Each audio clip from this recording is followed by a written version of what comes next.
മുസോളിനിയുടെ അവസാനത്തോടെ ഫാഷിസ്റ്റ് പ്രസ്ഥാനവും പിന്നീട് ഏതാണ്ട് നാമാവശേഷമായി.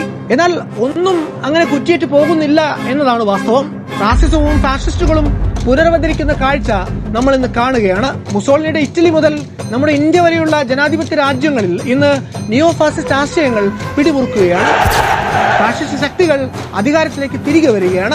പഴയ പോലെ ഒരു സ്വേച്ഛാധിപത്യ വേഷത്തിലാകില്ല ആ മടങ്ങിവരവ് എന്ന് മാത്രം.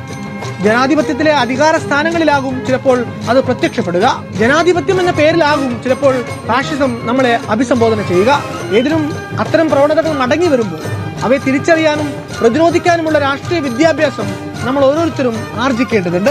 വംശഹത്യകൾക്ക് നേതൃത്വം നൽകിയ പലരും ചരിത്രപഥങ്ങളോട് സഞ്ചരിച്ച് ഒടുവിൽ ഒരു ഘട്ടം കഴിയുമ്പോൾ വിശുദ്ധരായിട്ട് പുനരവതരിപ്പിക്കപ്പെടുകയും അതിനിന്ദ്യമായിട്ടുള്ള അവരുടെ ഭൂതകാല ചെയ്തികള് അവരുടെ വ്യക്തിപ്രഭാവത്തെ പൊലിപ്പിച്ചു കാണിച്ചുകൊണ്ട് ഗീബൽസിയൻ തന്ത്രങ്ങൾ കൊണ്ട് വെളുപ്പിച്ചെടുക്കുകയും ചെയ്യുന്ന പ്രൊപ്പഗാൻഡയിൽ അധിഷ്ഠിതമായ ഒരു സമൂഹത്തിലാണ് നമ്മൾ പുലരുന്നത്.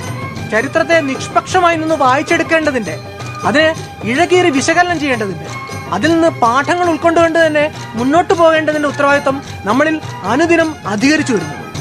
അന്ന് ഹിറ്റ്ലറെ തടുക്കാൻ ജർമ്മനിയിലെ ജനങ്ങളെ കൊണ്ട് സാധിച്ചില്ല. ഈ ഭൂമിയിൽ ഇനിയൊരു ഹിറ്റ്ലർ ഉണ്ടാകാതെ നോക്കേണ്ടത് നമ്മൾ ഓരോരുത്തരുടെയും കാര്യം.